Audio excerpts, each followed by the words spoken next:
Welcome to another live episode of the Wisco Fanatics Show, where we discuss the Packers, Bucks, Brewers, Badgers football, and basketball from an optimistic perspective.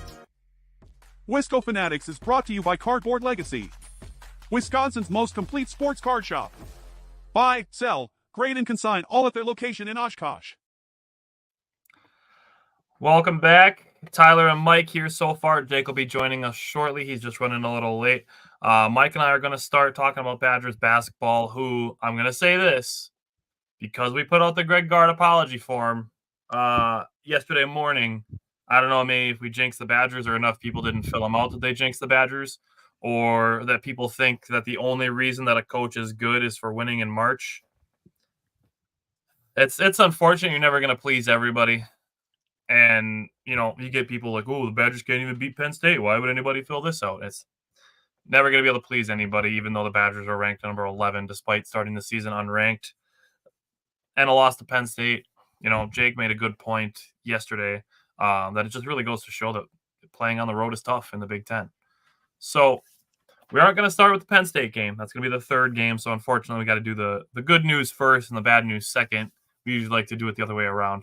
That said, we can jump into Ohio State. Now, Mike, what are the two things that stood out to you from the Ohio State game?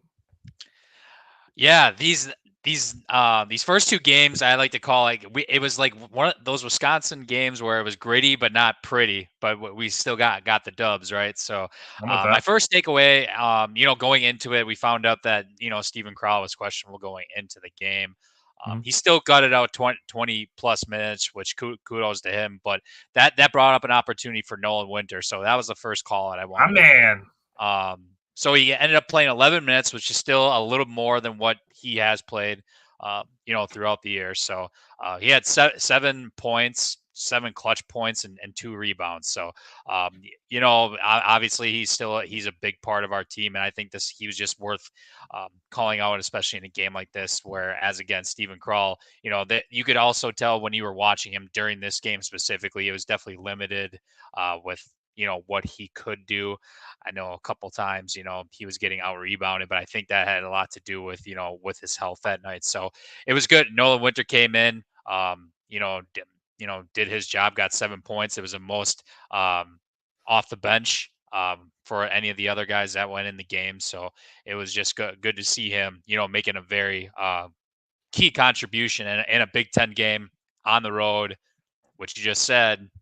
Winning on the road is very difficult. So, I just want to call that out. So then second takeaway, and I think he ended up stealing the show towards the end of the game for sure. It was Mr. Max Klesmit. I kind of compared his game ultimately in terms of like what he looked like against Marquette in the first half. But this game, basically it was, all in the second half. So he scored 18 points, had 3 rebounds, 2 assists. All 18 points in the second half, which is just, crazy.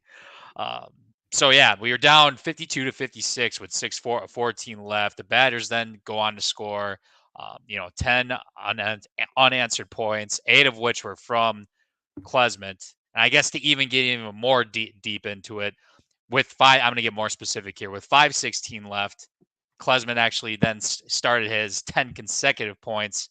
6 of those points were on 3-pointers, and the rest were on free throws. Now, during this game, we did not get to the free throw line until that point, or at least until later in the second half. Max Klesmit was the first one, I believe, in this game for the Badgers to get to the free throw line. So getting to the bucket definitely wasn't our strong suit in this game, but he definitely ignited the spark with that, because we did end up only shooting 11 free throws all game. Klesmit was 6 of 11. Oh, what's going on, Jake? What's up, brother? Klesmit went 6 for 6 from the line, and yeah, this was all in the second half too as well. So, he provided the big spark for us. He was a big reason why we ended up winning this game. We ended up on a 19-4 run. Oh, settle down. Sorry. And I guess actually the biggest part of this I wanted to bring up was defensively too, not just offense. So Jamison Bell, he was a guy that I brought up last week to you guys in this game. And he definitely, and I know I chatted with you guys in the first half saying how many bullshit shots he was making. Well, the positive note on that, Max Klesman held Jamison Battle scoreless over the final 12 minutes. So if there's any sort of, comparison with that, Max Klesman goes off all 18 in the second half, holds his guy also scoreless with 12 minutes to go. I'll take that at the end of the day. So kudos to Max Klesman. Like I said, I'm comparing this game to what he did at Marquette in that first half. So, but it's also good to do it in the second half and, closing the game out. It's interesting. You think about it, if he's able to put those two halves together at some point, that he could drop 39 points. That's wild. Just wild to think about if he could do that. Mm-hmm. He would have to be like insane for an entire game, which would be would be insane. Yeah, it would be literally Mad Max. Yeah. So for me, I'm going to just touch on a couple of things that you kind of already started to kind of tiptoe around. First one being the defense and the rebounding. And for me, it really comes down to the last about 10 minutes of the game. So the last 9 minutes and 55 seconds. This is after Ohio State had taken a 50-48 lead. The Badgers held Ohio State to 9 one-and-done possessions. Ohio State scored 4 times. They only had 2 offensive rebounds and only 2 second chance points in the final 10 minutes of the game. So essentially the last quarter of the game. Also, my second takeaway is the runs. So this also goes for that final 9:55. The Badgers outscored Ohio State 23-10. Damn. Over those last 9 minutes and 55 seconds. Mike almost spoiled my takeaway here. The final 6 minutes and 15 seconds, Wisconsin outscored Ohio State 19-4, including the final 7 points of the game. And then when Ohio State went up 4, Wisconsin also went on a 10-0 run. Just really, it's almost cliche how often it's said that basketball is a game of runs, but this really, really showed it. And with Wisconsin being the better team in the runs at the end of the game, especially over, like I said, that last quarter of the game, that really, really stood out to me as, being able to overcome, whatever it is, like something like having a 4-point lead taken on you on the road. It's different in college basketball. I brought this up a couple weeks ago that I believe that momentum is a bigger deal in college basketball than any other sport. And it's especially on the road. The other team builds a 4-point lead. It feels like a 14-point lead because the crowd is into it. Mm-hmm. College basketball leads can feel much bigger than they are just because of how much, a crowd can get into it at any given moment. And I think with the Badgers getting down 4 and then rattling off 10 straight points, I just think they really deserve a lot of credit for that. So that was my second big takeaway. So, Jake, welcome. What were the 2 things that stood out to you from the Ohio State game? Man, what a day, first of all. Holy cow. Gotta say that. I feel like I've been running like a chicken with his head cut off all day. It's been insane. But we're going to settle in. I'm in the comfort zone now. We're on Wisco. We're talking Badgers basketball as I loosen up the neck here. And I'm going to talk – the first thing I'm going to talk about is defending without fouling. This is a really, really important thing for a team like the Badgers that hang their head on defense, right? To be able to get into the face and get into the chest, especially on the road, right?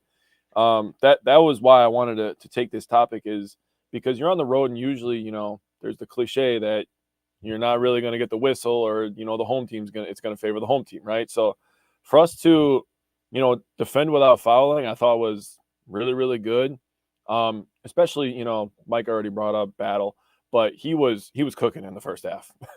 Yeah. So for us to get underneath him and really start defending him with a little bit more physicality, which is what Max brings to the table. He obviously closed his game out because he got insanely hot and he was hitting NBA three-pointers. But in my opinion, the biggest thing that he brings is that physicality mindset, and that really sets a tone for everybody else, right? So we defended without fouling. They shot 10 free throws. I know we only shot 11, but they only made 4 of their 10. So that is horrid. That's terrible. You're not going to win a lot of games. It doesn't even have to be the Big Ten conference. It could be the MAC. It could be the Mountain West, which Tyler and I were talking yesterday, and he brought it to my attention that the Mountain West is actually very good this year. So no disrespect. Colorado State. Yeah. But, it doesn't matter what conference you're in. If you go 4 for 10 for the free throw line, you're not going to win a lot of ball games, right? And the Badgers on the flip side, their free throw shooting, this is my second takeaway, as Mike brought it up a couple weeks ago. It's really been a big strength for this Badgers team. They went 10 of 11 from the free throw line in this game, and obviously winning by 11 and being +6 from the free throw line and being able to defend them without putting them on the line. And then when we got there, we made them and we cashed in. I think that was something that kind of separated us from them.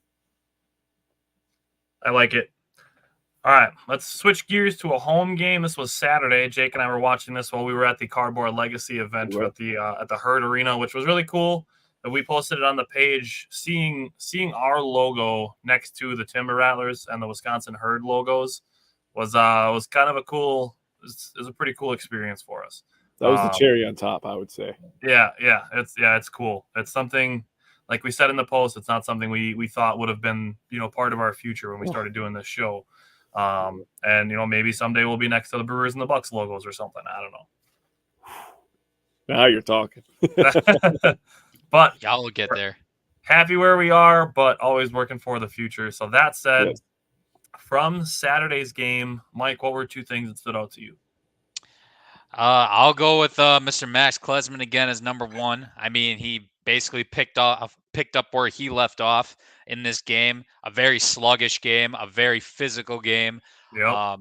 The Northwestern coach even said afterwards, like, yeah, our number 1 and 10 is to get as physical as possible with Wisconsin. That's what you got to do in order to, compete with these guys. So, Max Klesman still had a hell of a day. 24 points, 2 assists, 1 rebound, 5 of 7 from 3-point range.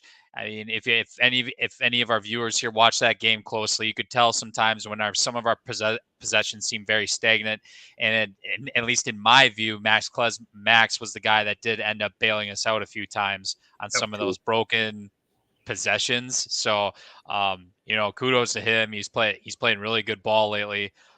So yeah, it was definitely worth calling that out. And yeah, just a very, very, physical game, not clean at all, but this is a Big Ten too at the end of the day. So, and then transitioning in my second call out, closing games.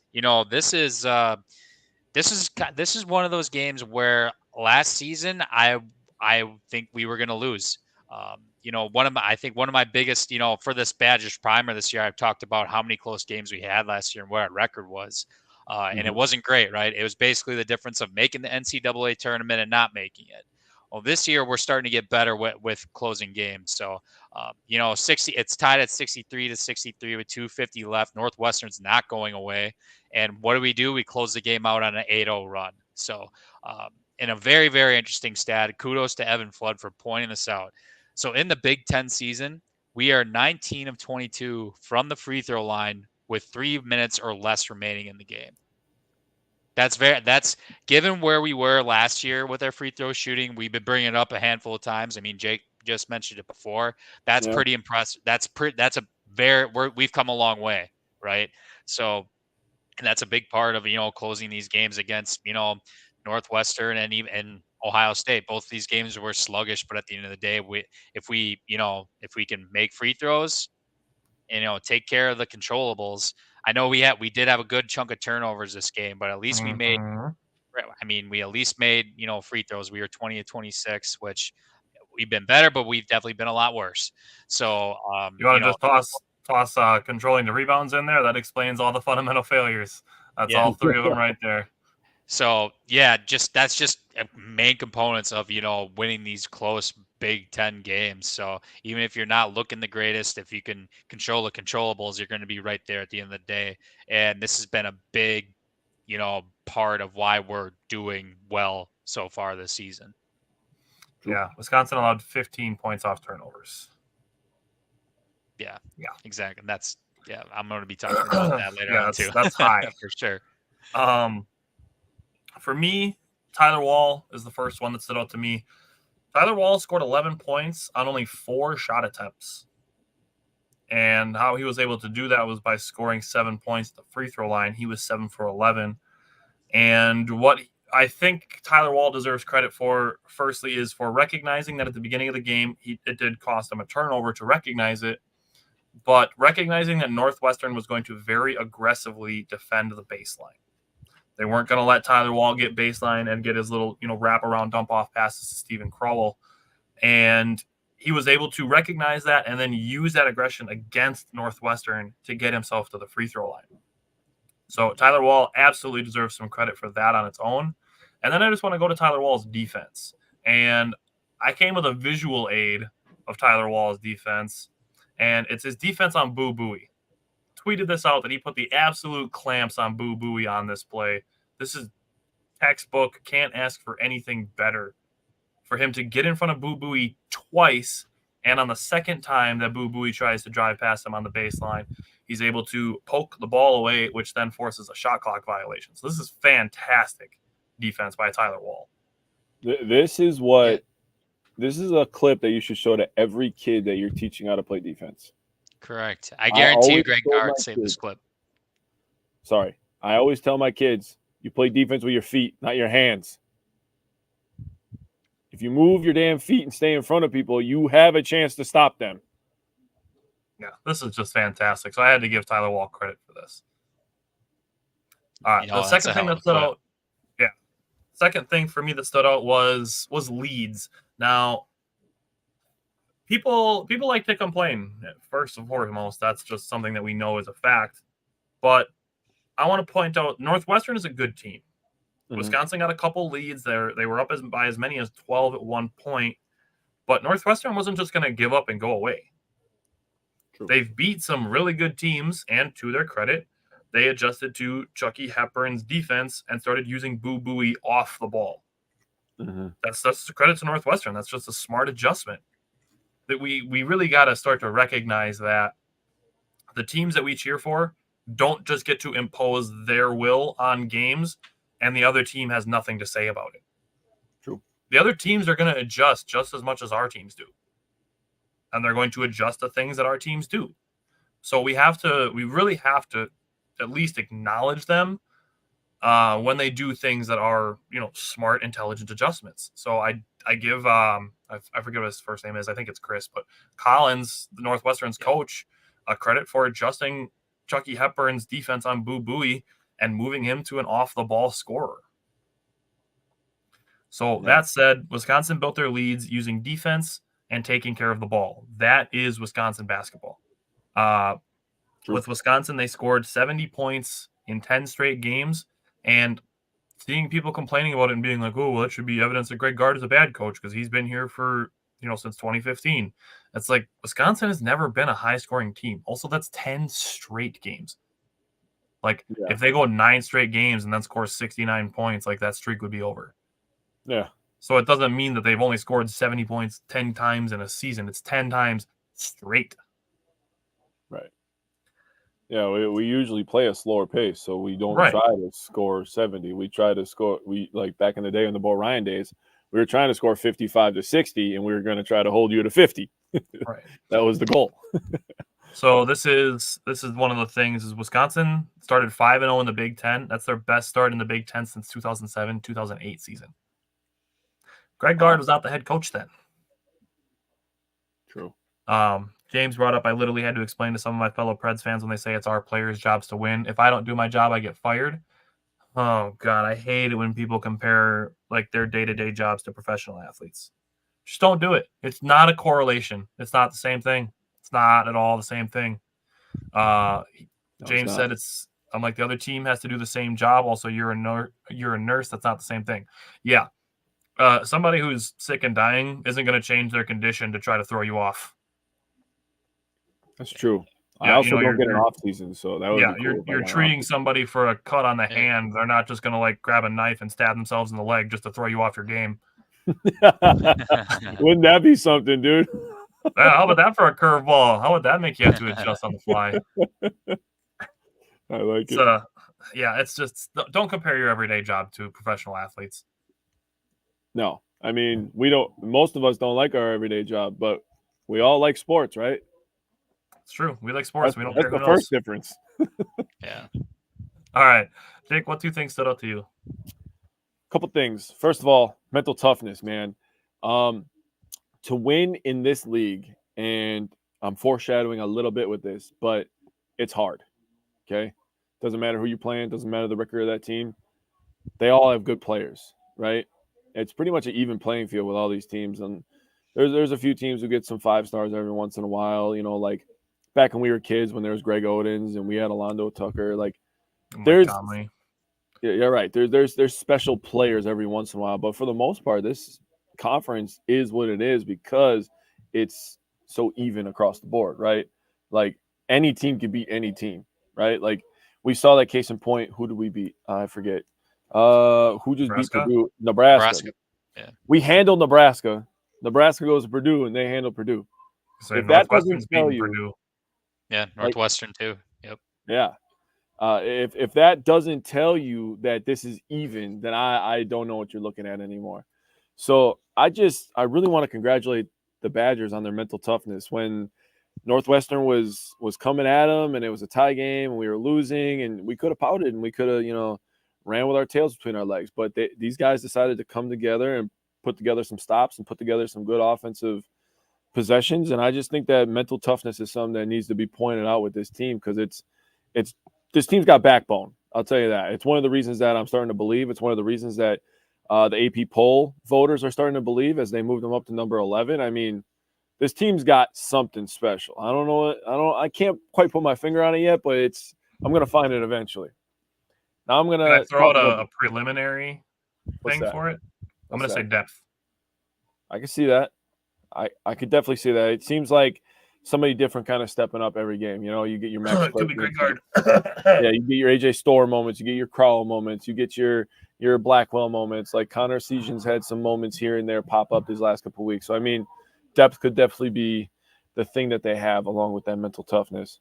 Now I'm going to talk about three-point shooting. And, Connor made the only one off the bench. And Klesmit kind of carried, making 5 of the 7 3-pointers. But 7 of 14 from downtown really puts you in a really, really, really good position, especially when the team you're facing makes less threes and shoots 30% more than you. So they shot 21 3-pointers. They made 6. That's 28%. That's not a good way to live. Gross. When you shoot 14 and you make 7, that's a great way to live, man. Obviously, the Badgers come away with a W. They go 5-0 in the Big Ten. So this Wisconsin Badgers team is pretty good, man. And by the way, Penn State's not a bad team either. They're a team that could be on the bubble at the end of the season. Just saying. Yeah, we'll get to the Penn State game really quickly. I just want to point out a couple things.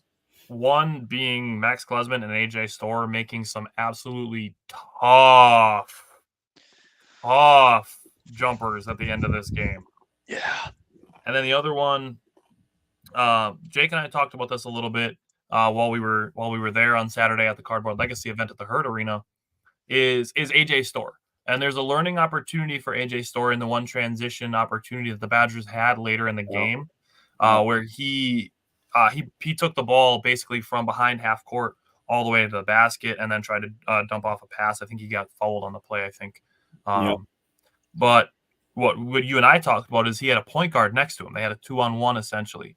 So what we were looking for from AJ Storr as the athlete in that situation, give the ball up to the point guard, let him read the defense, and if the defender is going to wait for the alley-oop to be thrown, all your point guard has to do is take a layup. And I trust Chucky. I trust Kamari McGee to make that decision.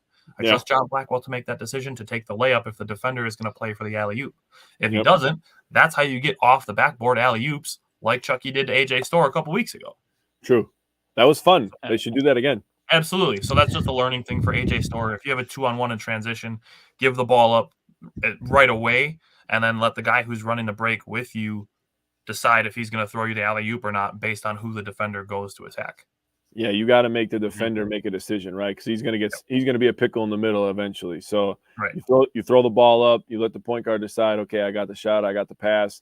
That defender is, if you use that guy correctly, he's shit out of luck, to be completely honest. Exactly. And it's better the situation to have the ball in the hands of the guard throwing to the athlete than to have the ball in the hands of the athlete trying to find a pass to the guard. Agreed. Because that's easier for the defender than to try to recover and to try to block a shot or at least contest a shot by a guard. Mm-hmm. So moving on to last night's game, the Badgers did unfortunately lose this game to Penn State. But Mike, what stood out to you from last night's game? I'm going to be a little negative on this first part, unfortunately, and it was the turnovers. Nope. Oh, God. You guys, Oh, I thought my computer was. I honestly thought I had a Got him. situation on my end. You should have. Oh, you should have had it going for like 30 seconds. I don't know. I would have not freaked out, but I would have been on like using my actual phone or something. I don't know. But no, the first thing and I wanted to bring this up is because this has happened back-to-back games. The Badgers had 13 turnovers again in this game. It led to 16 points. That cannot happen. I mean, this is my number one concern. I mean, going forward as well. Fool me once, shame on me. Fool me twice, shame on you, or whatever that saying goes. I think it's the other way around. But yeah, but we got to clean. But something we got to clean up. I mean, with these 13 turnovers, every single one of the starters, I believe, all the starters had at least 2. Tyler Wall had 5. I honestly think that number should have been higher last night because some of those got bailed out with like loose balls and stuff like that. It was just unfortunate because Tyler Wall, he plays so hard all the time. I always say this, but he was going back to that player that I used to know where he was kind of running around with his head cut off a little bit. And I don't know if it was just the athleticism maybe of the other team that got to him in some of those situations. I think it could be because he was, whether it was down low or when he was trying to bring the ball up, he got himself into a lot of trouble doing that a couple of times. And I'm personally still always hesitant when he is bringing the ball up. I wish he would get into somebody else's hand, but that's, conversation for another time. But no, I think this costed us dearly because not only that, it also led us to a slow start to start the game. I think we ended up being down 14-2, I believe it was, within the first 5-6 minutes of the game. So no, that's something that has to be, cleaned up and addressed. I think with being in the Wisconsin program, I'm sure hoping I know Coach Gard is going to address this and take this very seriously because the fact that this has happened back-to-back games now, both at home and on the road, it's a problem. It is a problem. And it's something that, needs to get cleared up, but it's also something that needs to be, addressed. So, but leading into my positive. So, I mean, there were still a couple things, but I want to give this guy a shout out because he's hardly played, for the most part this year. I got Marcus Ilver. Now, why do I bring him up? He only played 5 minutes, right?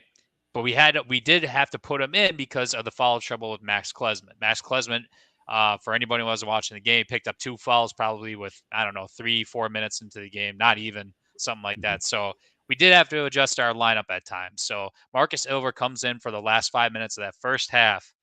Very, very productive. He got a big 3-pointer for us, 5 rebounds. That's pretty goddamn good for a guy that, only plays for 5 minutes, and 1 assist and 1 block, a very crucial block actually. And he was plus 3 minutes when he was on the floor. So all positive there. And Coach Gard has said this for a while. He's wanted to play, guys like a Siegen and Marcus. He always brings up Marcus Ilver up, and he's always wanted to get him minutes when he could.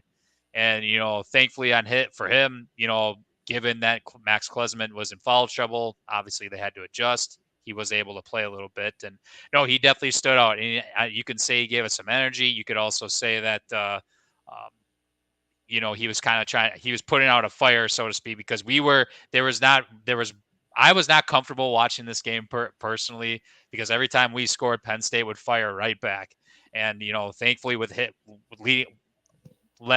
led up to his 3 later on in the half. It put me at ease a little bit because I know we'd still be in the game, whether it was a 4 or 5 point, 6 point lead at half. That's something we can come back from. So, and it's his most minutes since the Western Illinois game, believe it or not. So, kudos to him for coming in there, contributing a lot for the 5 minutes that he played in. And, never know. Maybe we'll see him a little bit more this year, depending what kind of matchups we see in the Big Ten.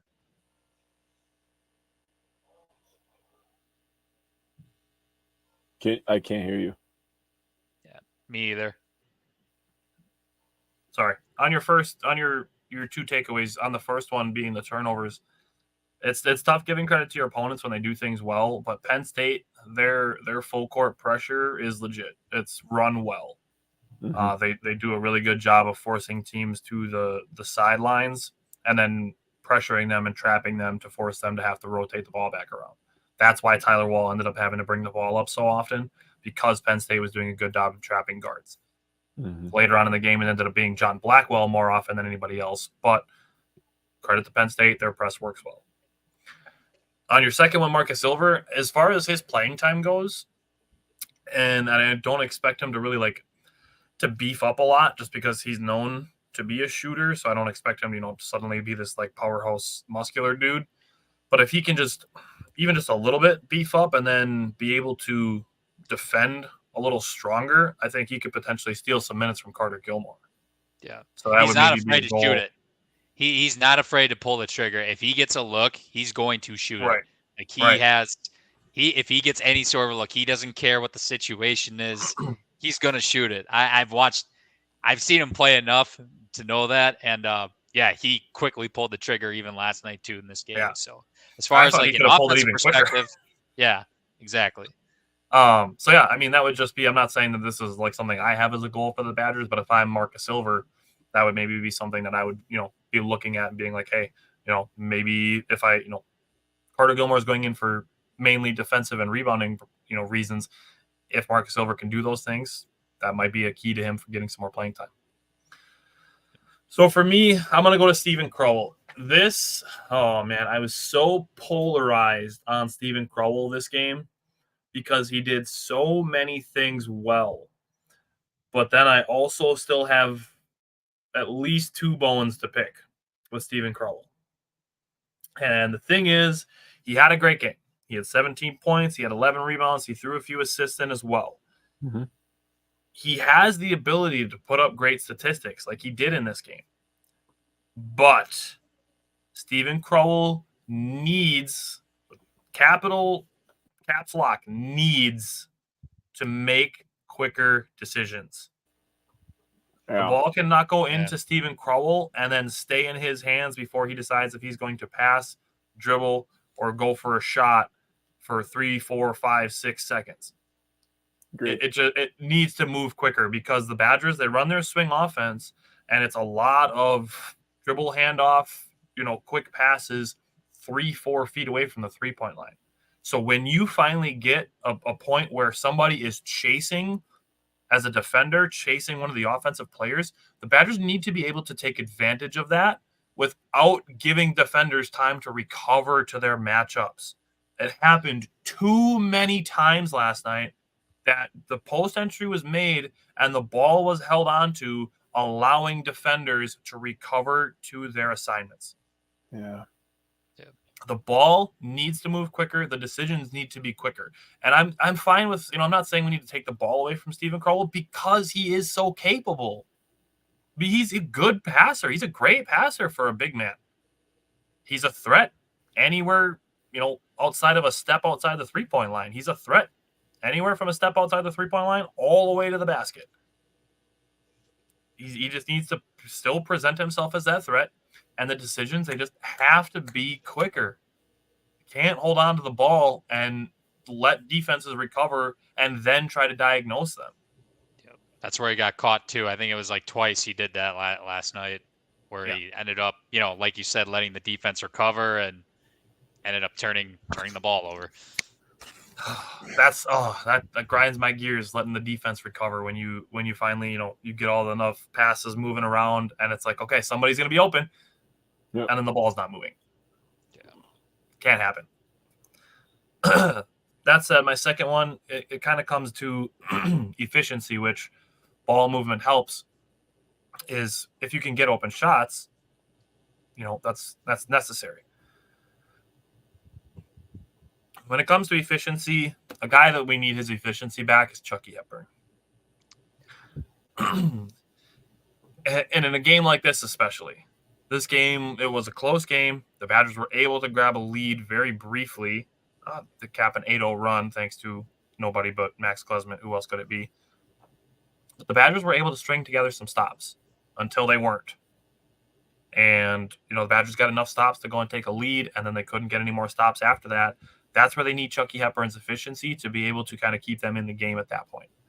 So Chucky Hepburn, 0 for 4 from the field, 0 for 2 from the 3-point line, and 0 free throws. He did have 5 assists, but he is 4 of his last 15 field goals and 1 of 9 on threes in his last 3 games. We need efficient Chucky Hepburn back. And I'm not saying we need him to score 20, but 10 points. Yeah. 10 points makes a big deal in this game. Yeah.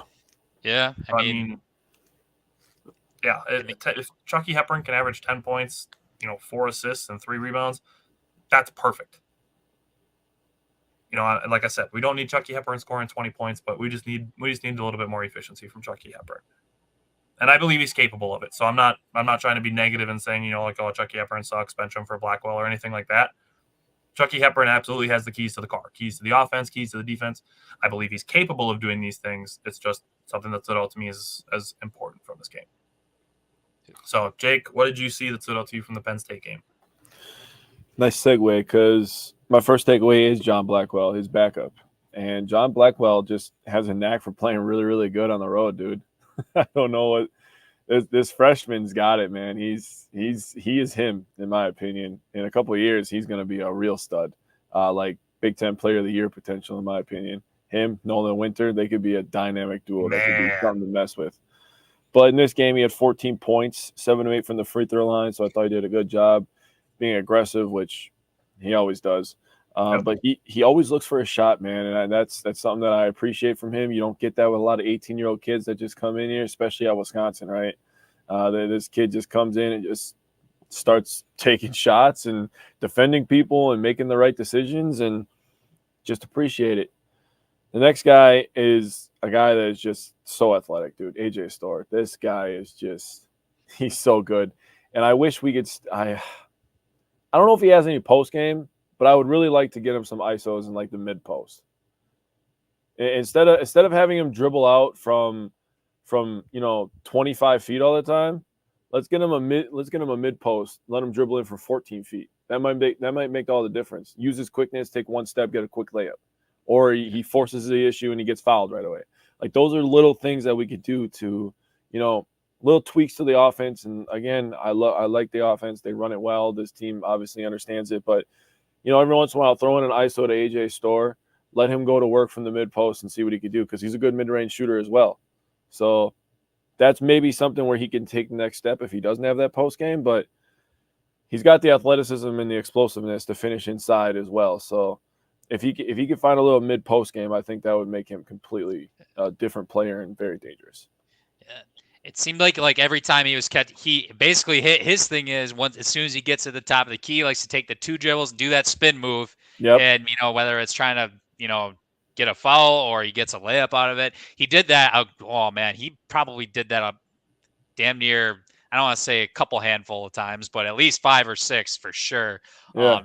I mean, they were giving it. Well, I mean, he's better than any one of the defenders on the Penn State's team, if we're going to be honest, to get in terms of getting to the bucket, I think. So yeah, he definitely got his, but I hear what you're saying. I would like to see him in the post, or even catching it at a different spot, see what he can do there.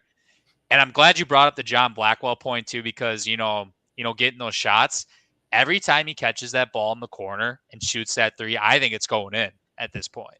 Like, so does he. Yeah. I think that's his best. I think that's his best shot in his game right now, as far as I'm concerned. You brought up the aggressiveness, getting to the bucket. I'm glad you brought that up too. But every time, I specifically am calling out his corner 3 because I think he's literally going to make it every single time. Think how unguardable that makes. He can him hit though. that. Exactly. He can play off ball. You could stuff him in the corner, right? And that he's a good shooter, so you still have to guard him. But then if you want him to be the premier playmaker on your team, you can hand him the ball and be like, okay, now it's your time to shine. Make a decision. Go shoot it. Go pass it. Set up your teammate. Like, that makes him a very valuable piece to this team. Yep. You bring up an interesting point when you talk about AJ Storr, trying to use him in the post more. Interested to know your guys' thoughts on maybe using AJ Storr as like a small ball power forward. Dude, I'm telling you, he would kill. And think how much energy you save from having him have to take all those dribbles from 25 feet out. Like I said, if he could just face up, take one dribble, because he's going to be quicker than most players. Plus, he could jump with anybody in the country. If he could take one hard dribble and get around you and get a layup, that saves a lot of energy for the other end of the court, which we need him on as well. I'm just trying to think of like who you would put 1 through 3 if you're going to put Storr and say Tyler Wall or Stephen Crowell on the floor. Like, if you want to go super small and go like Chucky, Kamari, and Connor, or if you wanted to go like Chucky, Kamari, and Max, or if you wanted to go a little bit more size, you could do Chucky, Max, and John Blackwell. It's interesting, and it's a good problem for Greg Gard to have to try to think about these things. I think your third one is the one I would choose. Yeah. Chucky, Blackwell, Chucky, Max, Max. Blackwell, Store, and Crowell or Wall. If Crowell is shooting, he would be a matchup nightmare with Store at the 4. But the aggressiveness and the basketball IQ of Wall also being able to switch everything at that point makes that a really, really intriguing lineup. And against anybody but Purdue, I'd give it a go. Yeah, because they just have the one guy who's at Purdue. The building. God, one more year. One more year with that dude. Yeah, luckily the Badgers don't have to play Purdue this week. They do play Friday against Indiana. I think if the Badgers win that game, I don't think their spot in the rankings is going to be hurt too badly by the loss to Penn State. Indiana's a good team coming into the season. So they play Friday against Indiana, and then they play Tuesday at Minnesota. Mike, what are your 2 goals for those 2 games? Man, this first one, we've had Indiana's number for quite some time, up until last year when they beat us at their place. It was one hell of a streak that we were on against them, and we're still got a good one going at the Kohl Center. But this first one, we got to get out to a fast start, man. And this will tie into my second one. But God damn, this is turning in these last couple of games, since Ohio State even.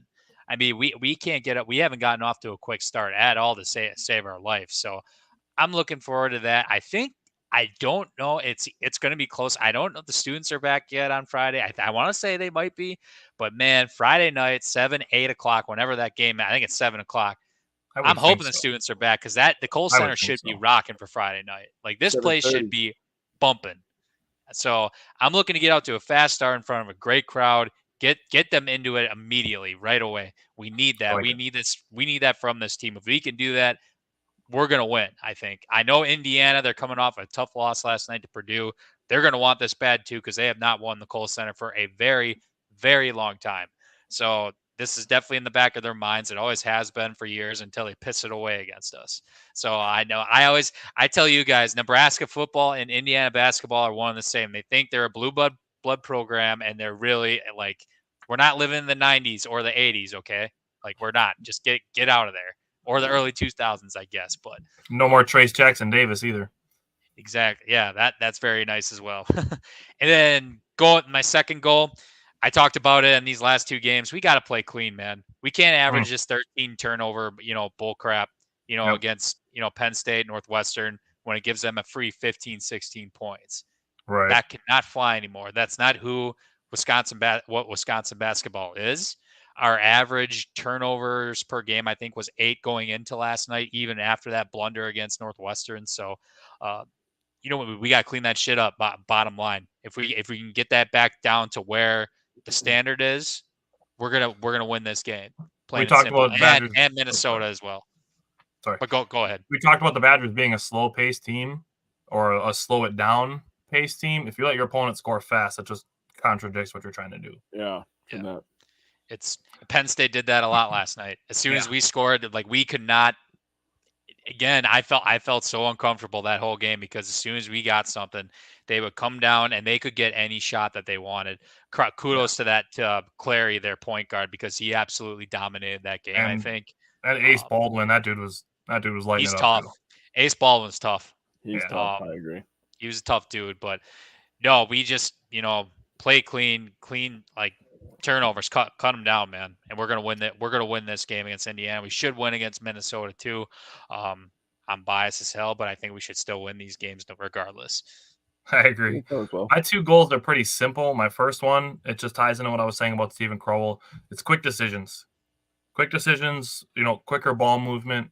That's really, really a big thing for me with the Badgers and their slower paced offense, which is built on just passing the ball around. Mm-hmm. Just make those passes quicker. Make the defense work. Find a mismatch where eventually, you catch somebody recovering slowly and you can get a dribble drive and a kick out or a layup or a dump off to a big man for a dunk. Quicker decisions. My second one is for Nolan Winter. Buddy, when you're open, shoot. He's got good Shoot the form. ball when you're open. You are a shooter. You trust your shot. He had a couple shots that kind of went like halfway down and popped out. When you're open, let it fly. Yep. So my second goal is a quicker trigger for Nolan Winter. If you're open, let it fly. Those are my 2 goals. Jake, what are your 2 goals for the next 2 games? My 2 goals are everyone be aggressive on both ends. That's my first one. Okay. Chucky Hepburn obviously takes a lot of pride in offense or defense, but he needs to take more pride in his offensive game. Last 2 games combined, 4 points, 6 rebounds, 8 assists. That could be a game for him, to be completely honest with you, with as good as I think Chucky is. He needs to just be more aggressive. Also, you look at a guy like Stephen Crowell against Northwestern. He has 6 points. He comes back against Penn State, 17 points. Obviously, he was making a point to be a little bit more aggressive in the Penn State game. So everybody just needs to be aggressive on both ends.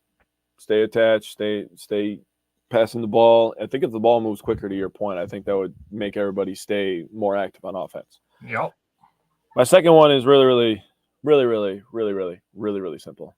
Start a new streak. We had a 6-game winning streak going. It was nice. It was fun. It was great. You're going to take some losses every once in a while. Let's start a new one. Friday night sounds like a really good time, 7:30 on FS1. Like Mike said, hopefully the students are back, and The Grateful it's Red. nice and loud in the Kohl Center, and we could beat up on the Indiana Hoosiers before we beat up on our little brother Minnesota. So make it a good week. Let's start a new streak. I like it. All righty, Mike. We will have you back next week to talk about those 2 games, those 2 Big Ten games. Yep. And, I'm confident the Badgers will still be at the top of the Big Ten when we're talking next Wednesday. So, Mike, have a good week. Sounds good, fellas. 30-27 Packers. Go, Pack, go. 30-27. Wow. 30-27. Okay. I like it. Yeah. I'm with it. All right, Mike. Have a good one. Later. My heart prediction is bigger than that, but we're not doing that today. Never mind. I'm not. I know. I don't Never want to mind. spoil too much before Friday. All right, so we're moving into the Bucks. Bucks also played 3 games in the last week. So Jake, hit me with your power pair and your underrated performer. We didn't do these last week because we staged an intervention, but this week we're back to our regularly scheduled programming of recaps now that the Bucks are back to their regularly scheduled programming of winning games. Yeah, it was fun to watch the Milwaukee Bucks actually play basketball this week. That was a good time for me. But going to the power pair, my first one, almost as always, is Giannis Antetokounmpo. Yep. 28-point average, 10.3 rebound average, 7 assist average. So playmaker Giannis was on full display this week. He was 32 of 51 from the field. That's 63%. He had 4 steals, 1 block, and he ended the week as a plus 26. Nice. He was plus 38 in that Celtics game. That's going to be so fun to watch. That game was fun to watch. It was fun to watch. Yep. My next one is quickly, I'll be in and out. Got to log into a class in a few, doing virtual classes because of snow down here. Well, we'll still be here. Yep. Maybe log out when we're talking about your team. That would be good for you. I'm not going to have nice things to say. So one player that's really becoming one of my favorites, and I've always really liked people, like players that do a little bit of everything. You know, when we were growing up, I liked a guy named Sean Marion. He didn't have the prettiest jump shot of all time, but you know what? The guy played defense. He passed the ball when he had to. He defended all 5 positions. He would play anywhere. He would score in the paint. He would run in transition. He did all the little things. Let me give you like a poor man's version of him is Shane Battier. Love Shane Battier. Obviously, you know that as well. Yeah. One of my favorite players of all time, LeBron James. I feel like he does a little bit of everything. Now, whatever your opinion of LeBron is, that is fine. That is fine. I am clearly talking about him as a basketball player. The guy scores, he passes, he plays defense, he does everything. He's a 5-tool player. Tie it all together. Put a bow on it. Andre Jackson Jr. Yeah. Starting to really love this kid's energy. He does all the little things that you don't you can't just teach that stuff. That is basketball IQ. That is basketball feel. He just does it. He had 10 points this week. He had 2 games where he scored 0. He impacts the game of scoring 0 points. Yep. That's why I love him. He had 14 total rebounds. He had 7 assists. He shot 5 of 10 from the field.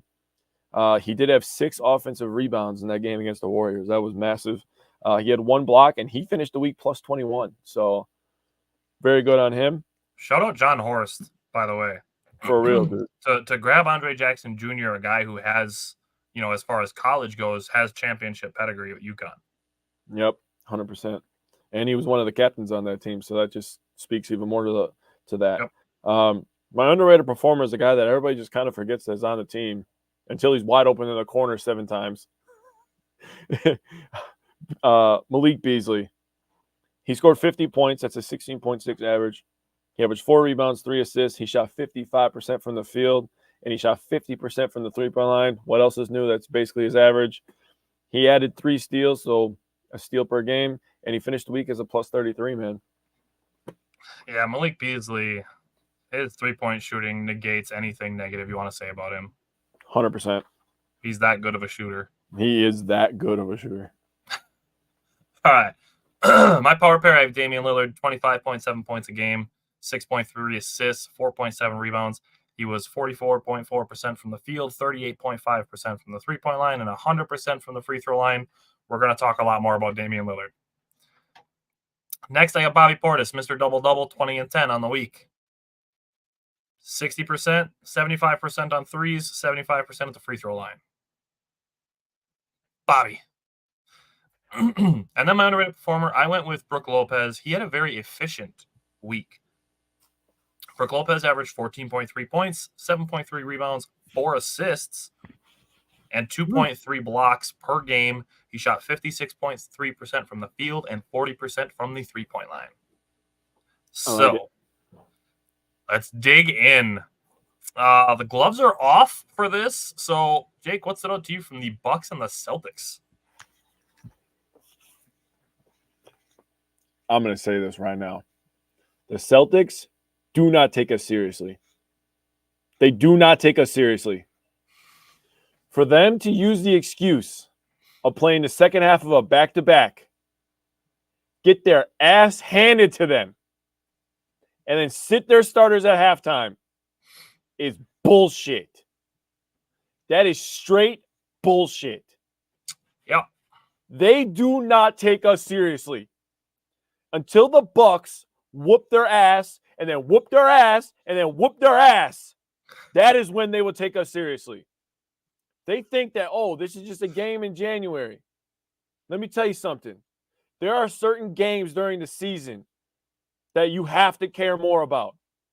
The Bucks and Celtics, it's been talked about for the last couple seasons, right? We are the class of the East. Yep. This is what matters. These games matter a little bit more than a game against the fucking Orlando Magic. I'm sorry. It is what it is. The Orlando Magic, that's all cute and stuff. That's great. We're not going to hear a lot about them in May and June, okay? It just is what it is. But we're going to hear a whole lot about the Bucks and the Celtics. So that right there, honestly, that pisses me off. That pissed me off that they didn't take us seriously. I was so happy to watch Bobby be Bobby and Giannis be Giannis, and they combined for an amazing run that you're going to go over. I don't want to take that away from the breakdown. I like talking about that naturally. But for the Celtics to show as little heart as they did, to not even try to fight back, it pissed me off. There's something to be said about having the heart of a champion, man. And for Jrue Holiday to be over there and getting toxified by that team, there's a reason they haven't got over the hump. There is no way in hell that team with all that talent, just Jaylen Brown and Jason Tatum alone should be good enough to get you a finals, at least one. I don't give a shit. I mean, they went to one. They should have won one. Yeah. That's just my opinion. Those guys are too damn good. They're two-way players. They should have got one. By this point, they played together for a long time now. They're starting to get paid now. Like they're both paid. They've been in the league long enough to win. So they're both all NBA. Yeah, that right there, man. That's disrespectful, man. And I can't wait to get into this breakdown. I'll tell you right now, if we go into their house and we play them next time, and we bitch slap them like we did where they had to turn us off the TV, the funniest part of this whole thing is we are beating them so bad They took us off TNT, and they tried to put a more competitive game on there, and that game was a 20-point difference. But it was way closer than the game that was on TNT right there. That is hilarious to me. Boston, your city acts tough, and you want to talk about fake tough. The Celtics are fake tough. All right, so I can completely disregard the back-to-back argument with one statistic. What's that? Celtics are 5-2 on the second half of back-to-backs coming into this game. And then the other part of it, Kristaps Porzingis didn't play the first half of the back-to-back. The game definitely got taken off, James. So yeah, it definitely got taken off TNT, bro. They put the Mavericks game on. The Bucks allowed only 13 second chance points, only 9 points off turnovers. The Bucks only missed 3 free throws. The fundamental failures for this game was 25. Oh my God. Yeah. That's very low. Now, Chris Middleton, he had some quiet scoring, but he did lead the team with 7 assists and played good defense. Yep. And credit to Andre Jackson Jr. I have a handful of plays to add with this game that we're going to talk about. Similar type game. 0 points, 4 rebounds, 4 assists, and good defense from Andre Jackson Jr. So I'm going to bring some plays up here in a second. Damian Lillard, Bobby Portis, Malik Beasley all started 2 for 2 from the three-point line, so that helps you build a lead. And then 2 other things. This was a slump buster game for Bobby Portis. He had been kind of struggling his last 4 or 5 games, prompting a lot of trade talks. Yep. And then one thing that I noticed, and you really kind of have to pay attention less when the game is going on, but more so between the whistles, is Damian Lillard and Giannis talking a lot. Yeah. A lot of Yep. A lot of strategy. And pointing stuff out. That is still we're still halfway through the season, and these guys are still going to be figuring stuff out with each other. But the more they play, the more in sync they get. We talk about Chris Middleton and Giannis basically sharing a brain all the time. Yeah. Imagine Dame, Chris, and Giannis all sharing a brain. If they could get Brook Lopez on the same page defensively, it's over. Sheesh. That's when you get into big 4 territory. Yeah, it's over then. Okay. So I have a handful of plays that I want to bring up here. First one is we talked about this a couple weeks ago. When Chris Middleton looks like he's playing offense and the defense isn't even there, that's just how you know he's comfortable. That move might as well have been made. To do. He went to the rim. Okay, and that's totally great. This move, it might as well have been an assistant coach with a foam roller trying to block his shot. And look at that play by Brook Lopez right there. Boxing him out. Beautiful. Keeps the seal. Chris Middleton with the left. So that's good work from Chris. Like I said, when it looks like he's playing defense against nobody, or he's playing offense against nobody, that's it. Yeah. Now, let's talk. I'm going to put the other offensive one. This is later in the game, but Brook Lopez made a couple pretty nice passes. I brought up that he averaged 4 assists for the week. Bang. That's a nice pass to catch out with one hand and just whip it out there. Then he threw it behind the back, behind the head pass. Became a hockey assist if they tracked those. But Brook Lopez made 2 pretty saucy passes in this game. I like it. Okay. Let's talk defense, because I'm tired of hearing this, people complaining about it, and now that it's happening, that people aren't going to give credit for it. Oh, sounds like another team. So this is great defense by the Bucks. Bobby Portis comes with a perfectly timed double team, and look, everybody rotates and closes out, and the 3 is badly missed. This is perfect. This is all you got to do. It's rotations, closeouts, and 1 double team, and they get a stop out of it. Perfectly timed double team, good closeouts, good rotation, and you get a stop. It's perfect. That's all you got to do. Now, next thing I want to bring up here is just a whole bunch of Andre Jackson Jr. So this is a great sequence by Andre Jackson Jr. I got to go back to the beginning of this part, so you make sure you see it. Giannis is trying to take advantage of Derek White having a mismatch in the post. He unfortunately airballs the jump shot. But Andre Jackson Jr. catches it on the Yeah. fly and whips it out to Brook Lopez for a 3. And this is the next defensive possession.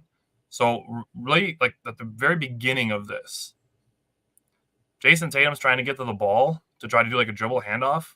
And Andre Jackson Jr. puts his nose in the middle and basically runs into Jason Tatum so he can't go get the handoff.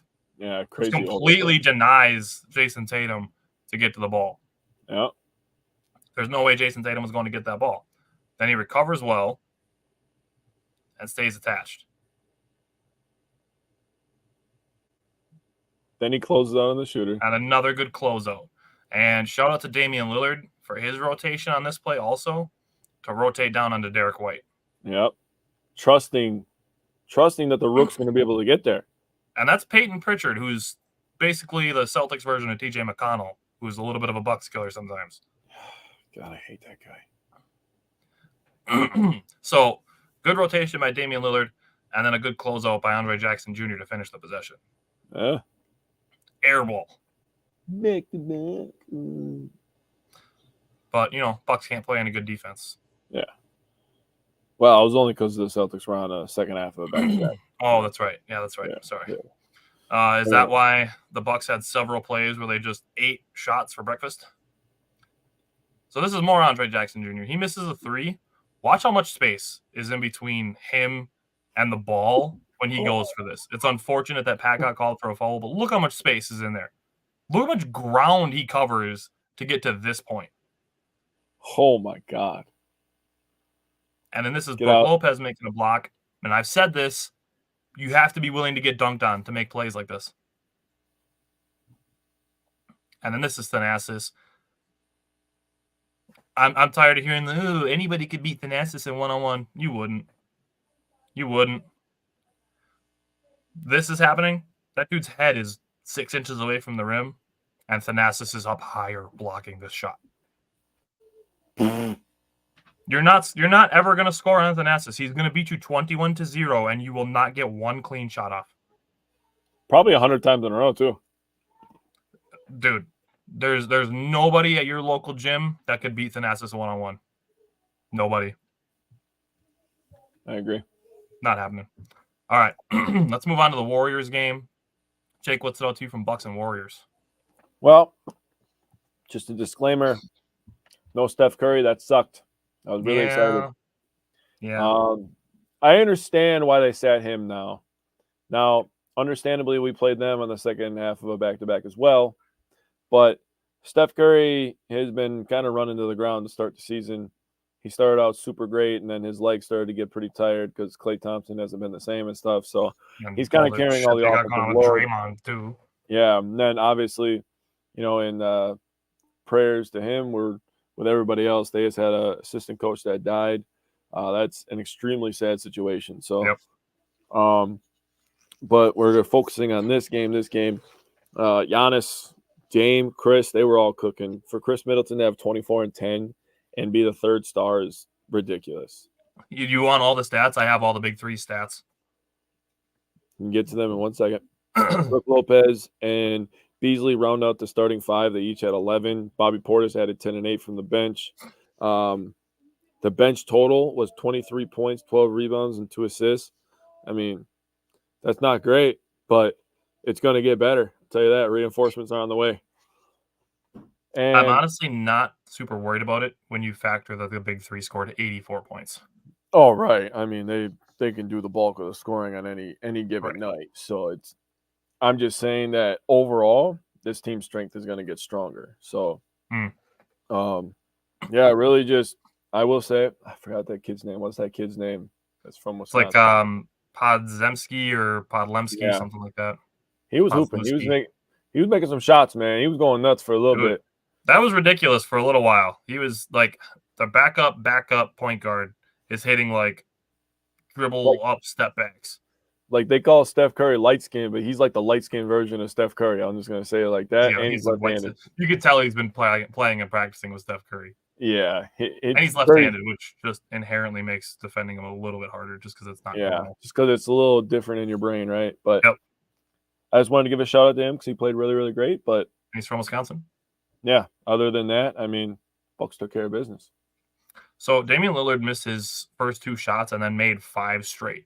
Bucks did have a 9-point lead in the first quarter, and they started 6 for 9 from the 3-point line, and Dame had 12 points in the first quarter. I see you. Second quarter is where my thing with Golden State was really efficient in the second quarter. They made 10 of 13 field goals to start the second quarter, and the Bucks had 3 straight lost ball turnovers in that same stretch. Mhm. Golden State did cool off after getting up 7 points, and the Bucks closed the gap to 2 points at halftime. Golden State was able to hold their lead for a little while with second chance points because Golden State is a good offensive rebounding team. Yeah.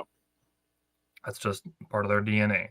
Yep. What I want to bring up here, I got another visual aid for you that the Bucks play good defense. It's something they are capable of. It's not like they're just never playing good defense. This is after a made basket that the Bucks switch all of their plays. Everybody switches, and it's all well communicated, and it's all well defended. Andrew Wiggins is dribbling around looking for somebody open. Nowhere to go. Yep. That's where, that was great defense. That's where having guys like Steph Curry, that's why they're superstars. They can create shots for themselves. Where, like, this is why I'm kind of hesitant on trading for Wiggins, because he's not that guy, and we'd have to give up a lot to get him. But he would be he would be a good glue guy to kind of put the whole puzzle together. So I get it from that aspect, but I don't want to give up Bobby, man. Yeah, and I understand that take, and I'm not mad at it. And now here we go into this too. This is just more Andre Jackson Jr. This is his first career double-double too, and this is actually his second straight game. I didn't mention this at all in the Boston game, but his second straight game of playing a little bit of point guard. But Andre Jackson Jr., there's some hustle here, and then there's some basketball IQ stuff here. So this is just a hustle play, and he's able to find Giannis. Dude, that's a dot pass from not super set in the spot. That was crazy for him to do all that stuff. Oh, this screen, that was so beautiful. Yeah, well, for him to throw that lob to Giannis. This next play, this is so huge.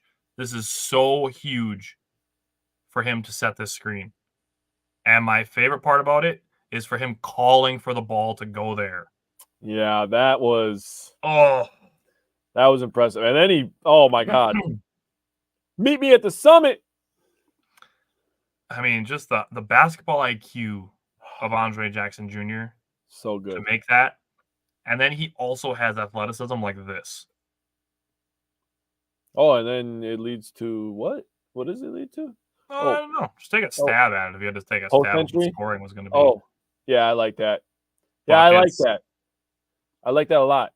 And then there's one more, and this is just more athleticism from Andre Jackson Jr. And a little bit of basketball IQ on being able to judge rebounds. Oh, I like this. Ugh. He had dunks on his own teammate. Bro, he was feeling himself right there. Look at how he was looking down the court, bro. He was feeling like him, bro. Look at him. The Nasus loves it. So Andre Jackson Jr. is great hustle. Now, the big three. Giannis, Dame, Chris, points. Giannis 33, Dame 27, Chris 24. 84 points between the three of them. Rebounds. Giannis 9, Dame 6, Chris 3. 18 rebounds between the three of them.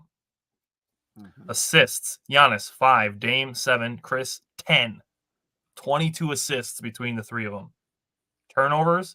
Giannis 4, Dame 1, Chris 3. So the big three, 84 points, 18 rebounds, 22 assists, only 8 turnovers. That's almost 3-1 assist to turnovers. Give me that. Bro, they had one less assist than the Warriors team. That's wild, actually. Field goals. 32 of 54, 59.3%. Giannis was 13 of 22. Dame was 9 for 19. Chris was 10 for 13. Yeah, this was a really good Chris Middleton game. Dude, if he shoots like that in a playoff game or in the playoffs, Bucks are winning the title. I don't care what happens on the rest of the court. If Giannis is doing 33, 9, and 5, and Dame is doing 27, 6, and 7, and Chris Middleton shoots 10 of 13, you're not beating the Bucks. No. You're going to have to score 150 to beat us. I'll say that. Yeah. 3-pointers. Giannis 1 for 3, Dame 2 for 5, Chris 3 for 5. The three of them 6 for 13, 46.2%. Also really good. And then free throws combined, they were 14 for 17, 83.4%. Yeah, that's 50, 40, 90, or 50, 40, 80. I mean, sorry. That's almost 60, 46, and 83. Wild. That's crazy efficiency from those three. All right. Last game, Sunday's game against the Kings. Oh, yeah. All right, Jake. What stood out to you from the Bucks and the Kings?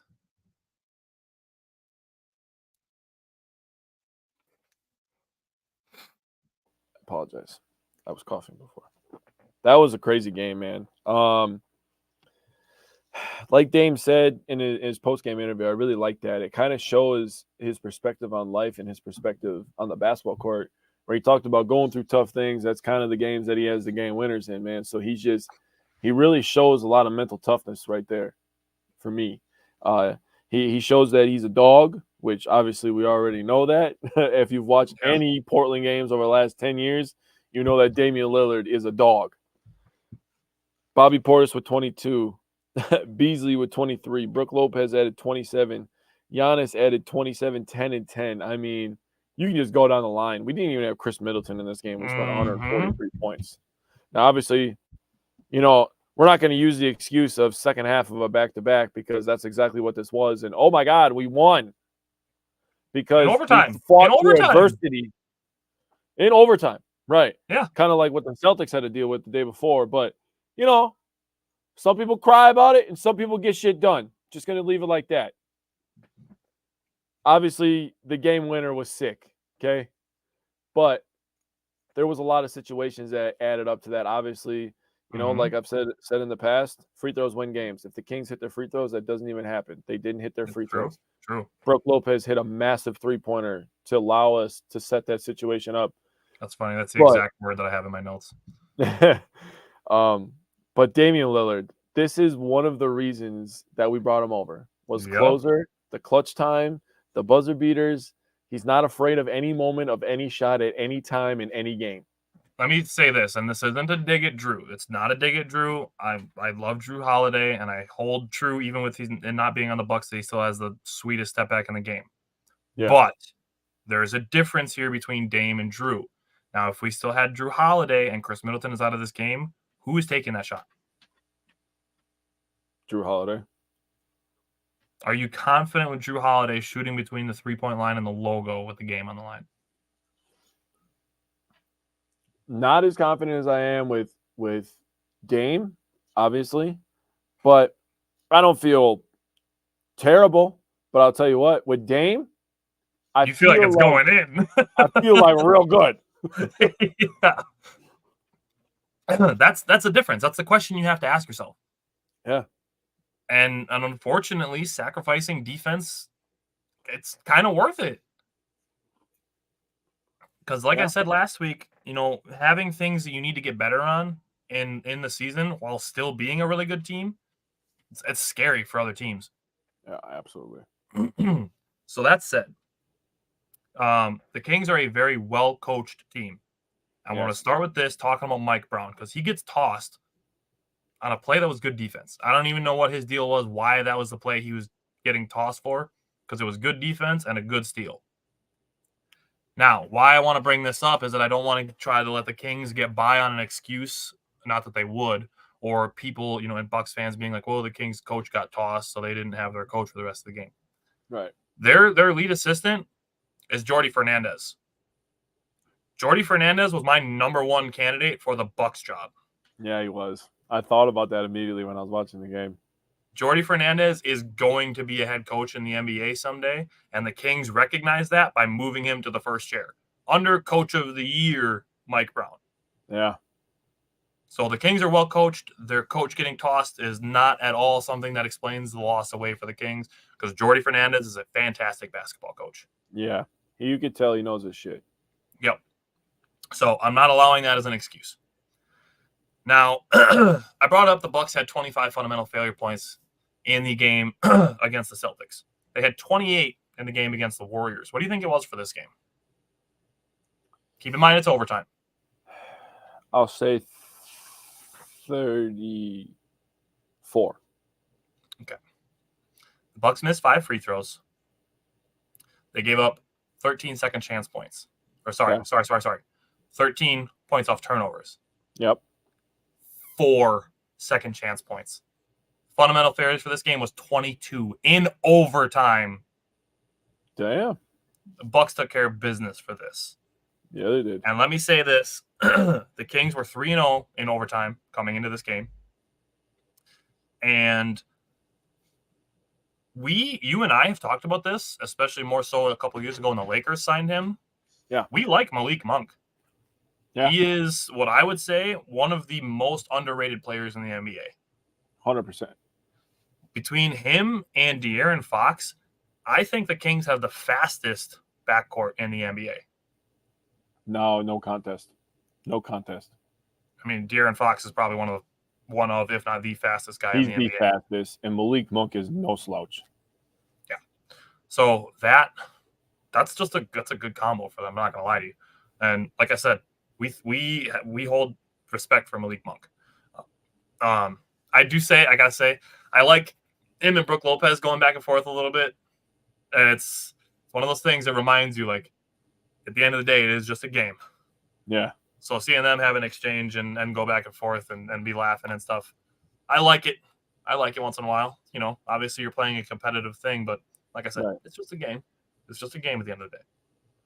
I saw that in an NFL game. Oh, I think it was in the Packers game when we were on defense and Darnell Savage was talking to CD Lamb. Oh, yeah. Yep. You remember that? CD Lamb Yep. must have said something because all of a sudden Darnell was just shaking his head and he was just smiling, man. It's CD like, was laughing. Yep. That was earlier in the game, I think. That's the kind of like human nature stuff that I like to see. Yeah. Yeah, it's sportsmanship. Like, I'm a sucker for sportsmanship. Yeah, same. Like, seeing guys help up opponents and stuff like that, I'm a sucker for it. Bobby does it all the time. He does. Yeah, I'm a sucker for sportsmanship. Now, that said, in this overtime period is really what I want to kind of like boil down to is the Bucks started cold in overtime. The Kings had a 6-point lead in overtime. You know, we saw the example of when I come into overtime and what I think about leads, I always come back to the Bucks game 7 against the Nets. When the Bucks went up 4, it felt like the game was over. And Marcus Johnson and Lisa Byington even talked about it a little bit during the game, that scoring twice consecutively is usually like a nail in the coffin. Mm-hmm. The Kings had 3 possessions. I mean, it's 2 threes, but they had 3 2s that they scored. And then Dame activated. And it wasn't even just him scoring, but Pat Connaughton hit his 3rd 3 of the game. The Bucks were down 4 points with 18.4. Malik Monk missed 2 free throws. Brook Lopez hit a massive 3-pointer. And then Fox went 1 for 2 to allow the Bucks to be down by 2 points with 5.2 seconds left. And they were able to, get a little bit of magic. And then this happened. Oh, so good. That's a bucket.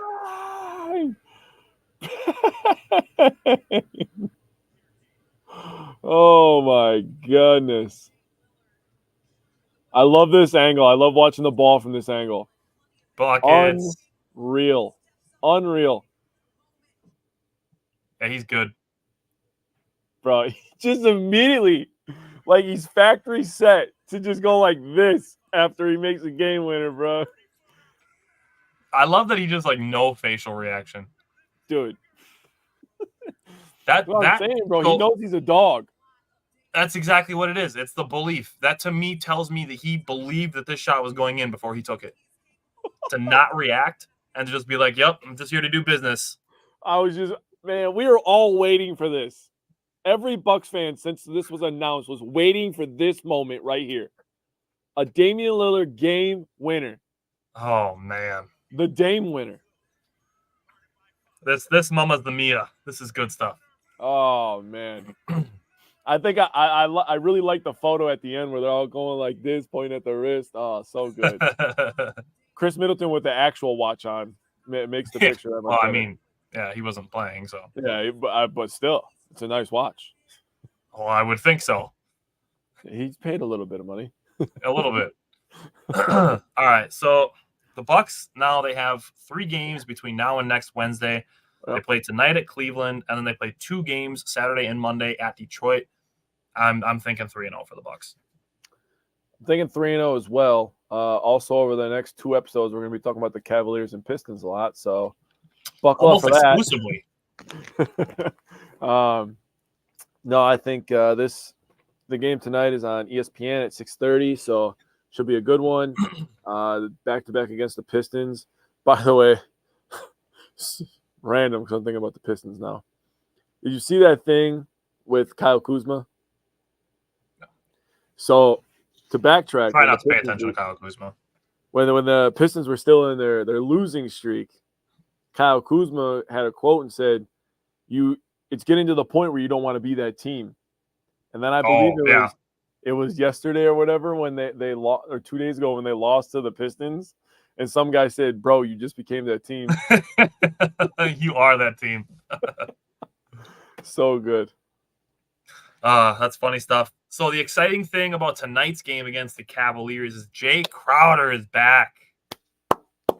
Oh, so happy that Jae Crowder is back. Now, disclaimer, I do not expect Jae Crowder to be playing 28 to 30 minutes, shooting 50% on threes, and playing a high level of defense for all 30 of those minutes. I agreed. I got to give. He had a surgery a month and a half ago. Actually, that was over 2 months ago. He had a surgery 2 months ago. We're going to give him probably at least 2, maybe 3 weeks before we expect Jae Crowder back in midseason form. Yeah, dude. He needs to get some conditioning.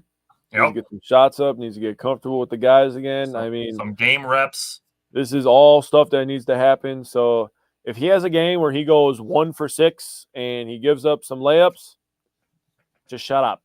Not going to be hearing any Jay slander for the next 2 weeks. For people saying, "Oh, he's back and now he's terrible." Like, not dealing with any of that. Yeah, he's played what, 9 games with Dame. Yeah, and for most of those games, he was the 6th man, the first man off the bench for most of them. He was. So, bottom line, give Jay some time. We are going to do so. All right. Other than that, I will see you Friday night. Friday night, we're going to be talking about the Packers' win over the Cowboys and their matchup with the 49ers. It's going to be fun. It's going to be fun for sure. And it's going to be informative. And we're going to break down the Cowboys game in full. There's going to be more play breakdowns coming out tomorrow and Friday leading up to that. And then we're going to break the whole game down and preview their matchup with the 49ers. So, Jake, I will see you Friday night. Yes, sir. Take care. Go Bucks. Here we go.